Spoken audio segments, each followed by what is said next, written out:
All right, what's up, everyone? It's Aztec 101 in the ring. I know I haven't been doing videos recently, but um, just thought I'd jump on the night before the big event. Probably the biggest event this year as far as how significant it is to boxing. Um, Officially, the biggest event was Floyd versus Conor McGregor, but can you really say that that was a boxing match? A boxing event? You know, that was a good sports event for this year. But the most significant fight in boxing right now is Canelo versus Triple G. I'm excited. I can't wait. As a Canelo fan, I know a lot of people are looking at my prediction, probably saying that this is a biased prediction. Look, who I want to win the fight is probably going to be a lot different than who I think will win the fight.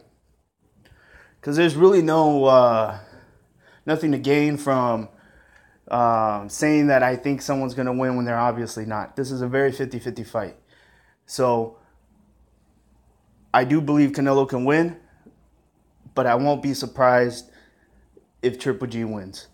Triple G is honestly, he's a monster. He's a monster. He's a monster. He's the heaviest hitter in the middleweight division. The guy has consecutive knockouts against different styles of opponents. They're not all coming in directly in a straight line. Some of these fighters, you know, they do move. They have their own style, and he's been consistent, very consistent. Canelo has fought different styles, different weights. In his own right, he's been consistent. Some would say inconsistent because he's not fighting particular guys when they want him to. But there's so many people to list when talking about Canelo's career that right now the priority is Triple G. You know what I mean? Depending on what happens afterwards, there'll be other names. I think that you know, these guys they this is a win-win situation for both, depending on the boxing fan that's viewing it. So from my perspective, I think it's a win-win. Both these guys, they get respect. They get an opportunity to earn new fans. And they get to, they get to respond to the doubters in the ring. You know, they get that opportunity to step into the ring. And anyone that was, you know, either saying Triple G will be exposed if he ever fights an elite fighter, or saying Canelo can't take a punch from a middleweight like Triple G, or Canelo is flat-footed, he can't cut off the ring, Triple G gets hit too much. This is the opportunity for them to go out there and prove that everyone's saying that they have these flaws and defects, to prove them wrong. This is the fight to do it. There's no other fight. But there's a lot of boxing fans that you know, they're going to look at this fight and they're obviously going to look at the negatives. Some of them don't even want to see the fight. What's up, Sean Noon? It is a great fight. It is a great fight. You're leaning towards Triple G, and I'm leaning towards Canelo. And it could go either way, man. It really could. It really could. I'm fairly confident, and I'm sure you are too, that, you know, who you're picking to win will win. But it's that type of fight. It's that type of fight where one of us is going to be wrong. And there's no matter which way you cut it and slice it, it's very difficult to predict this fight. Very difficult. It's not until fight night till we're actually going to see how they'll react against each other. Yeah, Canelo's primed. Never sure what plays out. I mean, you don't know exactly what could happen. This could be the type of fight that leads to a trilogy. It could be the type of fight where one fighter dominates. But at the end of the day, I think the doors are going to open for both of them after this fight. Sean Noon, did I hear the bullshit about Canelo being overweight? Overweight? Really? I watched the weigh-in. I thought he made weight. Isn't that what they said? Who's saying that they didn't make weight?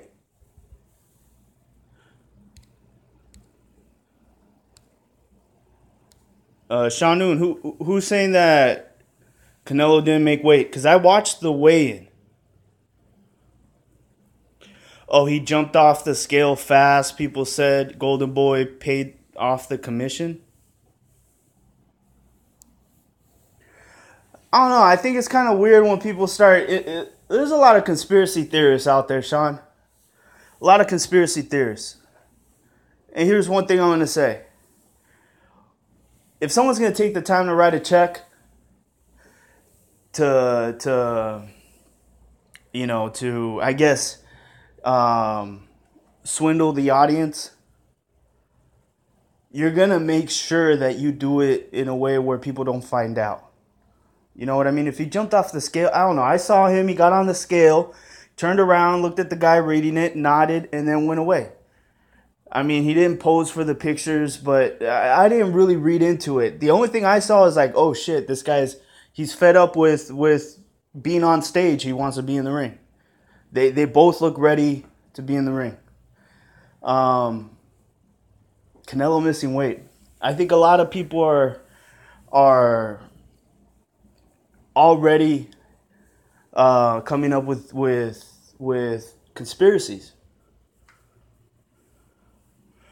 Oh, Barbershop and others on Facebook. Don't listen to Barbershop. Isn't that one fool that got kicked out of the Golden Boy promotion for the Canelo and Chavez fight? He got kicked out, right? That's Barbershop, right? The guy that was got kicked out for filming people's butts. I don't know. He's not a media member. I mean, the guy is he's a YouTube channel. He's saying that Canelo missed weight. I don't know what that helps him,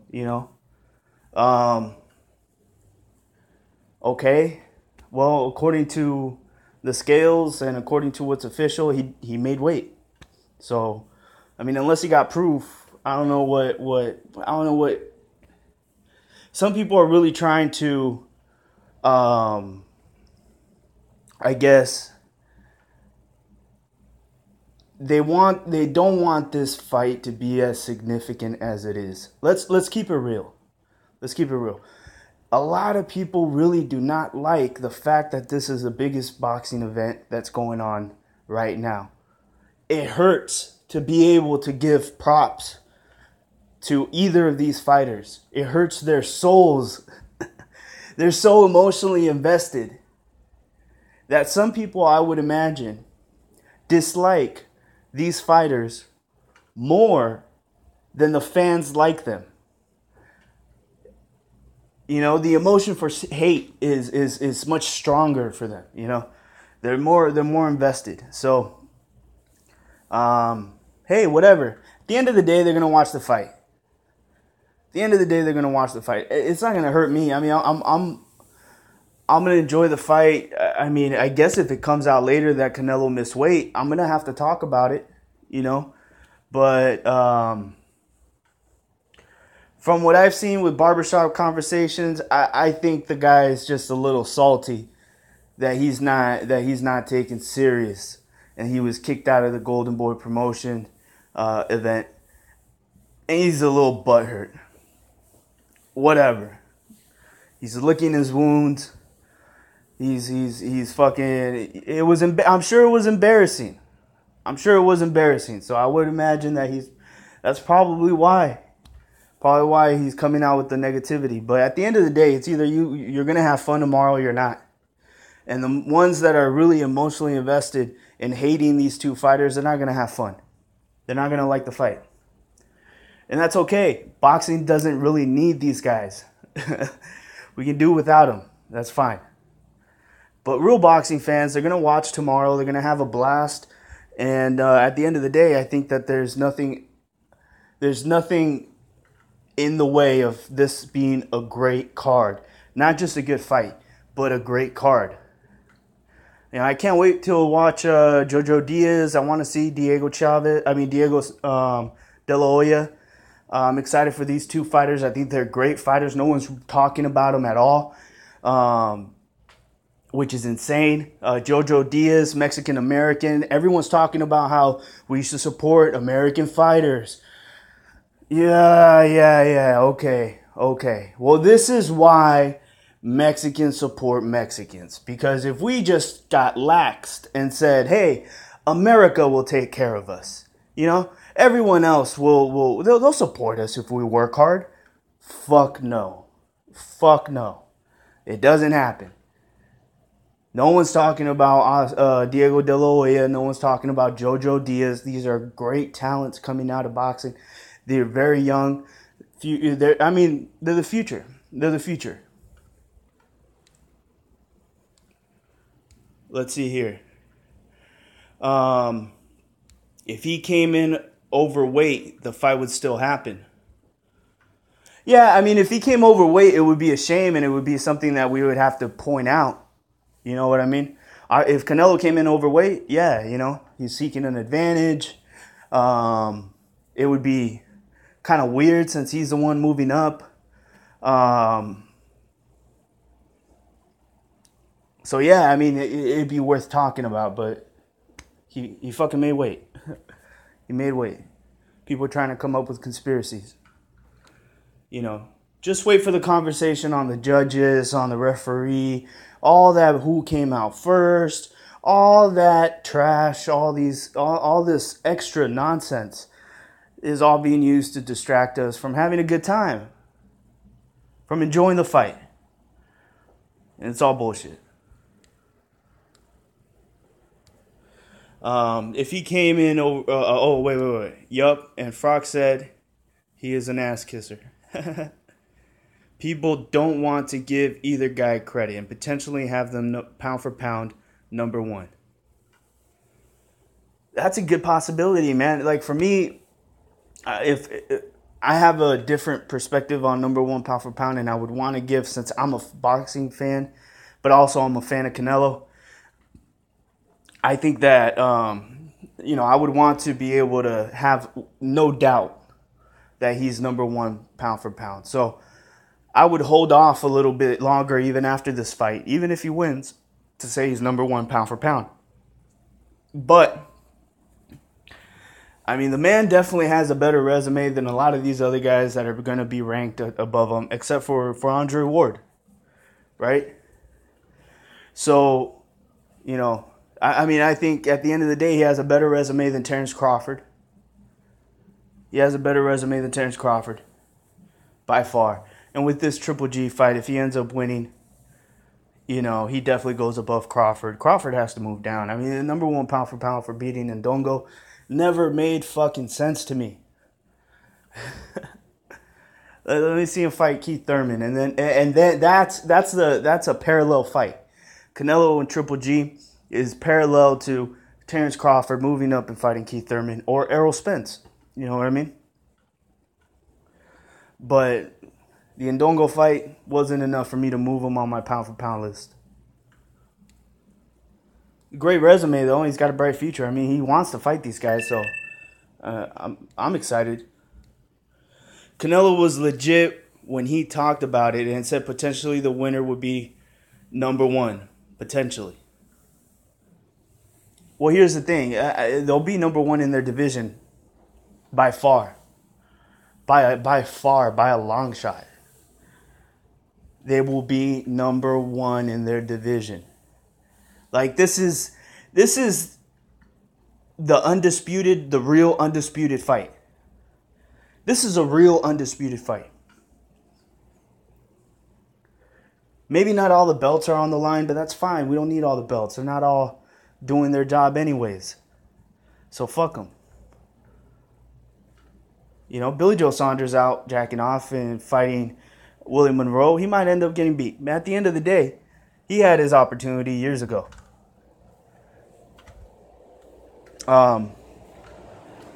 But this is the real fight. This is the real undisputed fight. This is where you're actually going to see who's the top dog. Not just at 160, but 154. I think they represent the entire spectrum of the middleweight division, which is, junior middleweight and middleweight. They cover the entire spectrum. Let's see here. I'm excited. I can't wait for the fight. I can't wait for the fight.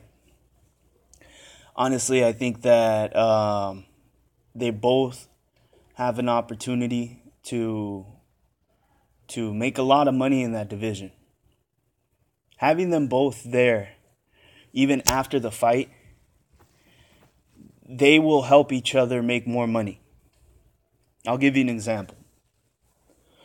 If Triple G wins, he can ask for more money and he can make more money fighting Billy Joe Saunders, right? If Billy Joe Saunders is willing to do it. If not, he can have a rematch with Jacobs, and he can also demand more money. He'll be able to do it. He can go and fight Charlo. Charlo's waiting to fight. Number 1 contender for the WBC title. He's next in line, so he can go and fight him. Right? If Canelo wins, Canelo can go and fight Billy Joe Saunders too. He can have an in-house fight with David Lemieux. He can fight, take on the guy that people, saw have a close fight with Triple G in Daniel Jacobs. He can have a fight with Daniel Jacobs. And at the end of the day, these are big fights that he can make, because now he can put himself in a position where, sort of the way that Mayweather was running his show, which was, the majority of the attention was to see Mayweather. And it was the other guys, regardless of what their names were, it's whether they're capable of convincing the public that these guys will beat Floyd. That's kind of how they ran the show. And Floyd was just, he's that guy, that lion tamer in the cage, and people are showing up seeing if the lion's going to attack. Is this going to be the show where there's that great accident that we're all waiting for? And there's a way, if Canelo beats Triple G, he will be that guy. He will be that guy where it's like, holy shit, maybe no one can beat him. Right? And then you're going to have the other part of the world that's going to say, well, guess what? I think Lemieux can beat him. I think Jacobs can beat him. I think Charlo can beat him. And these are all big fights that he can make. So the doors are open for both of these guys, win or lose. And at the end of the day, they can fight. Canelo can still fight the guys that Triple G already fought. Even if Canelo loses, he can go down and fight David Lemieux. You know what I mean? He can fight Charlo while Triple G is fighting Jacobs or Billy Joe Saunders. And then maybe if Canelo loses, maybe he might want to fight some of these guys and then have a second match with Triple G. So, I mean, the future is just fucking bright. All I'm waiting for is for these fighters to fight each other. I'm just waiting for these guys to fight each other. And I know how it works. When Canelo's in a division, everyone stops doing what they're doing.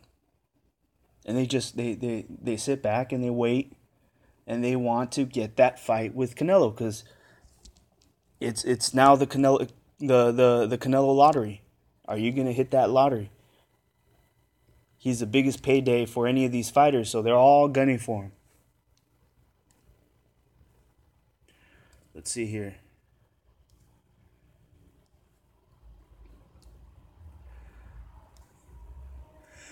Did you see Billy Joe Saunders punch Monroe in the dick at the weigh-in?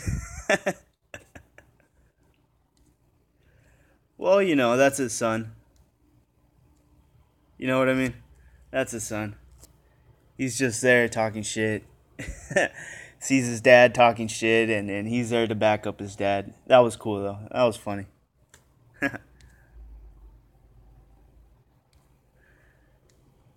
I think a rematch is going to be the next fight. But then there's Billy Joe Saunders. A fight between them would be fantastic. Yeah, well, see, that's the thing, man, is that if Triple G wins this fight, I think that would be his next move. I don't think it would be smart to have a Canelo rematch right away, which they can do. They can do that. But I would imagine that that's the type of rematch that they would wait until May. And depending on how much damage is inflicted in this fight, because there's a good chance. This is not like any other fight where these guys are going to be able to walk out of this fight in 2 months and have another fight scheduled and fight 3 times a year. This fight can stall them for a good 6 months, depending on what happens. Someone can break a hand, they can get fractured, orbital bones, cuts, you name it, internal bleeding. These guys punch to the body like motherfuckers. There could be internal bleeding. This is going to be a car accident in there. This is a fight where even the winner is going to get his ass whooped. There's really no winner in this fight. I mean, it's either you're left standing or not. But at the end of the day, even the guy that wins is going to walk home with severe damage. It's that type of fight. High stakes. This is high stakes. I'm excited. Tomorrow I'm probably going to do a live stream after the fight. I have plans to watch this fight at home by myself. I'll probably have a homie over and just keep it a small room. Someone that I watch boxing with and MMA fights, and I know that we'll be able to just quietly watch the fight and enjoy it without too many distractions. So that's what I'm gonna do. That's my plan. And then tomorrow, after the fight, I'll probably do a quick little post-fight video, and I'm looking to stream. But we'll see what happens. I'll see how busy I am. If I end up having to entertain more people than I thought, then I'll probably have to do the post-fight video the next day. But I'm excited for this fight. I'm an animal for this fight. Triple G looks good at the weigh-in. I was kind of worried about him. A few weeks ago, he looked a little pudgy, and I thought maybe coming into the fight, he's not going to look the same. But he looks ready to go. Ready to go, same Triple G we've seen years and years. He's consistent. Like I said before, he's consistent. Canelo too. Canelo looks ready to go, and whether people are saying he looks bigger, I don't know how you can make that assessment. He looks a little bit more ripped, but he doesn't look bigger. I mean, it looks like Kirkland. Kirkland. That's how Kirkland used to look. He definitely doesn't look as big as Daniel Jacobs. Daniel Jacobs was way bigger, and that motherfucker actually missed weight. What's up, Marvin Gardens? What's up, man? Well, you know what? I haven't really been doing the live stream too much, especially not this week. I've been too excited about the fight, and I didn't want to ruin it. I didn't want to get overloaded with fucking conferences, people talking about it, predictions. I didn't want to get overloaded with it. So I kind of put my phone down. I stepped away from YouTube a little bit.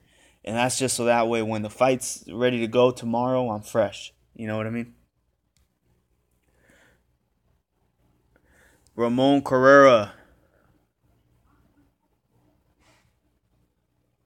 Ramon Carrera, yo, one day we need to have a chat about barbershop. Ramon, what happened? Is it what Shanoon was talking about? He did a video saying that Canelo missed weight. Was that it? Or is there some other shit? I don't really look, man. I don't even know barbershop.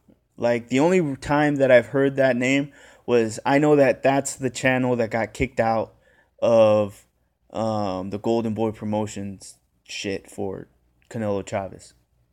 That's all I know. I know that it's a channel, and I know that he went in there and he started filming people's butts and then got kicked out, was probably embarrassed. I would be.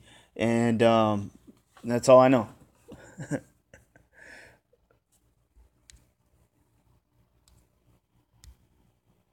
Um, so what's your guys' final prediction? I know that Sean Noon is leaning towards Triple G.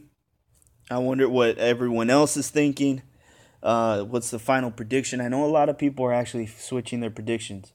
I know there's a lot of people that are regretting making bets so early, because this was a fight that's been talked about for a while. Me and my friend, we got a bet going, you know, and and I know a lot of people have been switching, and I'll talk to him, and he's a little nervous. He's a little nervous. He kind of regrets making the bet because now he doesn't know. A few months ago, he was ready to go and saying, "Yeah, Triple G was gonna sleep Canelo easy." Now he's a little concerned, but it's that type of fight. That's what makes it exciting. All right, guys. Well, tomorrow I'm gonna do. Oh, Sean Noon. That's Barbershop's issue. He made the beat of the year of. He made the beat a year ago. Oh, he made a bet a year ago for 1,000 and is now having second thoughts. You know, a lot of these fools, they bet amounts, and I honestly I don't believe that they're making these amounts. They're making these bets. You know what I mean? Like if you go to Vegas and you're going off the odds, then it makes sense. But you're at home and you're gonna make a bet for $1,000. Like, first of all, I don't make big bets with friends because for obvious reasons. You know what I mean? Like that's not a good idea. It's not a good idea to make a bet with a friend. All right, that's how friends end. That's how friendships end. You know what I mean? And then I doubt that this guy's fucking dropping $1,000 on a bet, just losing it, just disposable. Yeah, right, bro.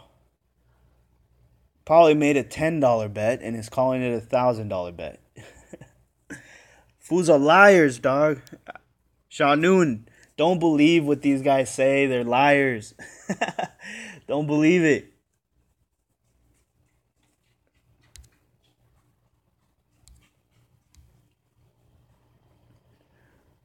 Canelo by UD, definitely rooting for Triple G. Yeah, there you go. Yeah. I mean, this is going to be a split house. Everyone's going to be split down the middle. Half the people are going for Triple G, half the people are going for Canelo.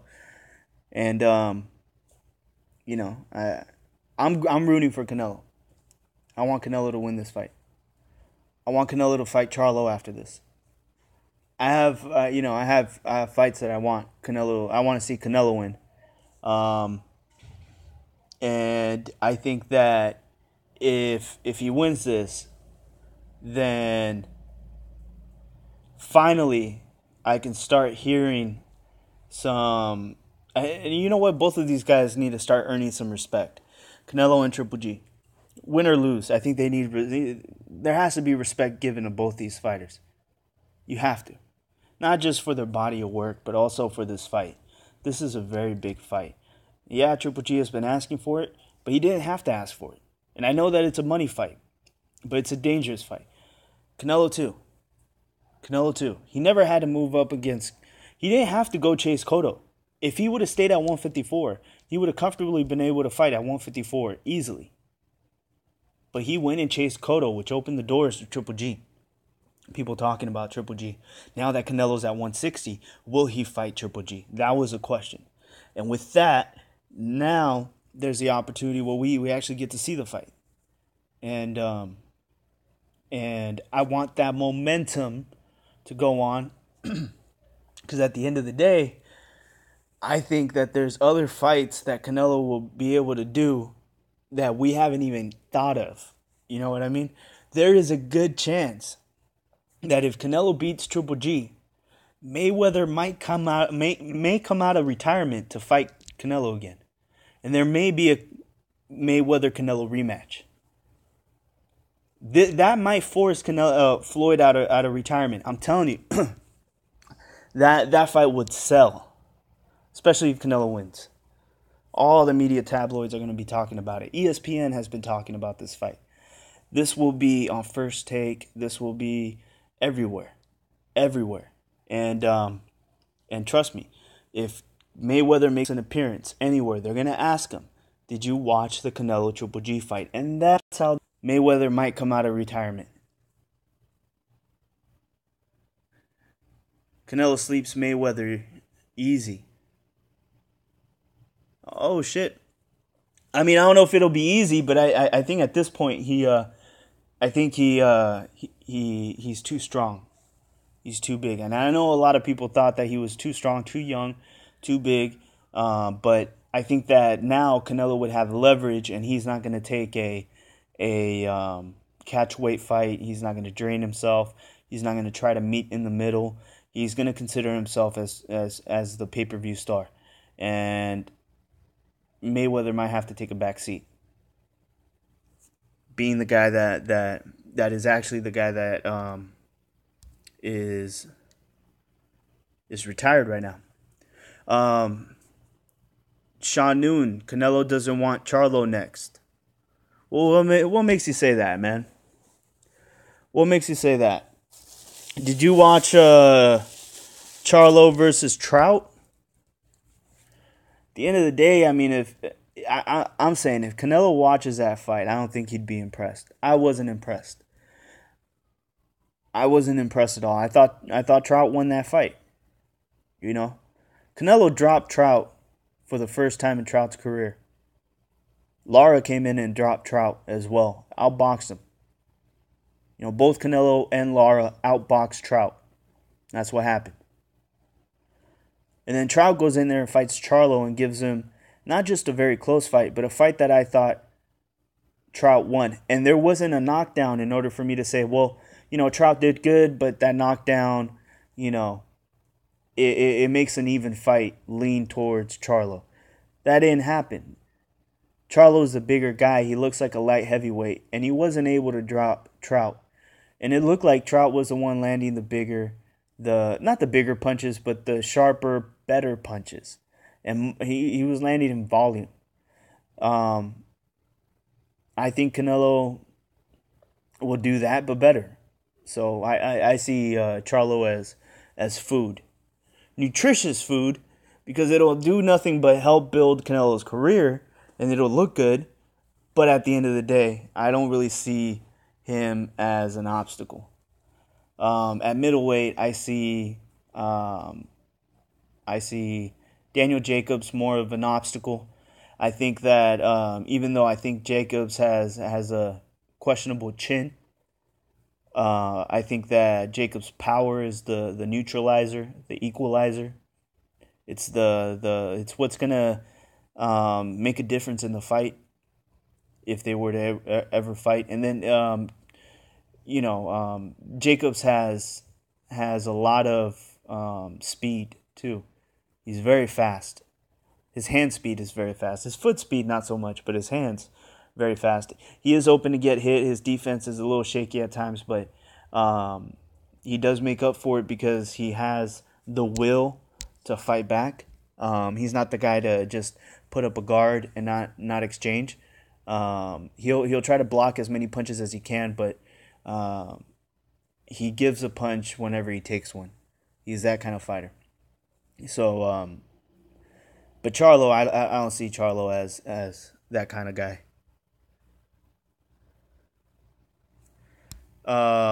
Who do you think is the biggest challenge for Canelo if he wins this fight? Marvin Gardens. Yeah, like I was saying, I think the biggest challenge will be Daniel Jacobs. I think that's the biggest challenge so far. That at that division, I think that's the biggest challenge. I think it's a challenge. It's one of those guys that has a lot of tools at his disposal, and there's, what I would say is a questionable chin as his downfall, but as his Achilles heel. But it's not easy to expose Jacobs because he has the power and the speed to be able to keep up with Canelo. I think it'll be a lot harder to expose Jacobs. His reflexes are a little bit sharper. Triple G is a little bit more of a standing target. He's not an easy target because he knows how to adjust distances without making unnecessary movements. So he doesn't overextend himself, and he also doesn't over retreat. He kind of does things just right. So he's very calculated. Jacobs, on the other hand, everything's to an extreme. His power, his speed, the way he moves, it's to an extreme. But he can box, and I think he'd be probably the toughest fight. The toughest fight at middleweight though is Triple G. So he's taking on the toughest fight right now. If he wins this fight, there will be no one tougher than Triple G. How about that? I'll put it that way. After this fight, there will be no one tougher than Triple G. Charlo is not a tougher fight. Jacobs is not a tougher fight. They're going to be, Jacobs will be the toughest fight after Triple G. But the toughest fight right now at middleweight is Gennady Golovkin. Let's see here. Sean Newman says Charlo Jacobs. I think Charlo should fight Jacobs. I mean, they're both ranked under WBC. Charlo can always make a fight with Daniel Jacobs. Plus, it's an in-house fight for PBC. So I think they should make that fight. I think they should. I can't imagine why they wouldn't make that fight unless they're waiting to see if Triple G wins. Because I wouldn't want to risk. Because I want to see the Triple G rematch Jacobs. That's a fight I would want to see. So, from a boxing fan point of view, I wouldn't want to risk that fight just to get Charlo a notable opponent. So I would keep them if I was Al Heyman. I would keep them away from each other just up until after this fight. You know, if Triple G loses, then Jacobs, can fight Charlo and then hopefully shoot for Canelo. Or, if Triple G wins, he's available. He's not already tied to a fight with Charlo. He's got an open schedule and he can fight Triple G next. Because from what I've heard, there is no rematch clause if Triple G loses. I don't know how the rematch clause will work if Triple G wins. I wonder if that'll force a rematch. But at the end of the day, I think that if this is a fight where it makes a lot of money, that's the bottom line at the end of the day. If it makes a lot of money, the fight will happen again. It will happen again. Especially if the fans demand it. That's one thing I've been happy with Canelo. He has been in a position where he can pick and choose, and at times he does. But at the end of the day, he's given me the fights I wanted to see. So, I've been noticing, boxing fans will ask for a fight, and you get them. You get them. But all right, guys, you know what? Stay tuned for tomorrow. Tomorrow I will be doing another live stream. Let me know if there's anything in particular that you guys want to talk about. I do kind of want to go over some side stuff, going on with boxing.